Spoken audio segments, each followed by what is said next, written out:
Normal chicken pakora খেয়ে খেয়ে bore হয়ে গেছো? তাহলে এইভাবে একবার গন্ধরা চিকেন পকোড়াটা বানিয়ে দেখবে নাকি? সাথে গন্ধে একদম ভরপুর। বানিয়ে খেয়ে দেখতে পারো। সন্ধ্যাবেলা চায়ের সঙ্গে হোক বা সসের সঙ্গে, দুটোর সঙ্গে কিন্তু একদম পারফেক্ট। বাচ্চাদের তো ভীষণই পছন্দ হবে, সেটা বলার কিছু নাই। বারবার বানানোর জন্য ডিমান্ড করবে। তো এখানে দেখো কিছুটা বোনলেস চিকেনকে আমি ভালো করে ধুয়ে পরিষ্কার করে নিয়েছি। আর নিয়েছি একটা গন্ধরাজ লেবু। তার খোসাটাকে একটু ভালো করে গ্রেট করে দিয়ে দিলাম। তার তারপরে আমি দিয়ে দিচ্ছি ওই লেবুরই কিছুটা পরিমাণ রস।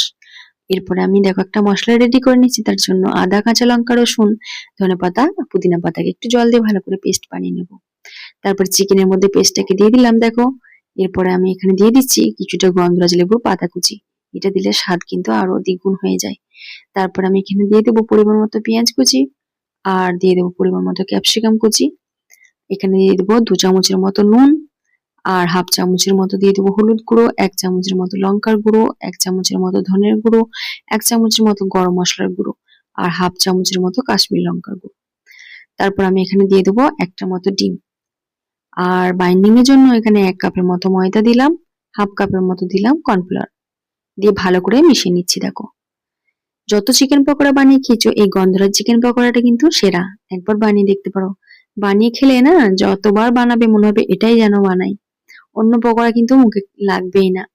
তো দেখো ভালো করে আমি এটাকে প্রথমে চামচ দিয়ে মিশিয়ে নিলাম।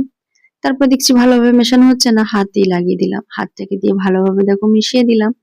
এরপরে আমি এটাকে রেস্টে রেখে দেবো 0.5 ঘন্টার মতো। যত বেশি রেস্টে রাখবে চিকেনটা কিন্তু খুবই সফট হবে। তো তারপরে দেখো পকোড়াগুলোকে ভেজে নিচ্ছি। আমি তেলটাকে ভালোভাবে গরম করে নিলাম। তারপরে এটাকে পকোড়াগুলোকে একটা একটা করে দিয়ে দিলাম। গ্যাস ফ্লেমটাকে মিডিয়ামে রেখে বেশ কিছুক্ষণ সময় নিয়ে কিন্তু আমি চিকেন পকোড়াগুলোকে ভেজে নেবো। তাড়াহুড়ো করলে হবে না, একটু সময় নিয়ে ভেজে নিতে হবে। বেশিক্ষণ সময়ও লাগে না, ঝটপট হয়ে যায় আর ভীষণই ইজি একটা রেসিপি। তোমরাও চেষ্টা করবে একবার বাড়িতে বানানোর। আর বানালে অবশ্যই কিন্তু আমাকে কমেন্টস করে জানিও তোমাদের কেমন লাগলো। আর ভালো লাগলে একটা লাইক ও সাবস্ক্রাইব করে দিও চ্যানেলটিকে। দেখো পকোড়াগুলো আমাদের একদম রেডি হয়ে গেছে। দেখে লোভ লাগছে না? মনে হচ্ছে যেন এক্ষুনি খেয়ে ফেলি। তোমরা কিন্তু এটা ম্যারিনেশন করে দুপুরের দিকে রেখে সন্ধ্যাবেলায় ভেজে নিতে পারো। সেটাও কিন্তু হবে।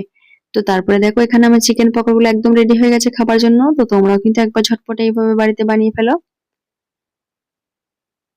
চলে আসবো নেক্সট কোনো ভিডিও নিয়ে। আজকের জন্য এটুকুই। চলো টাটা।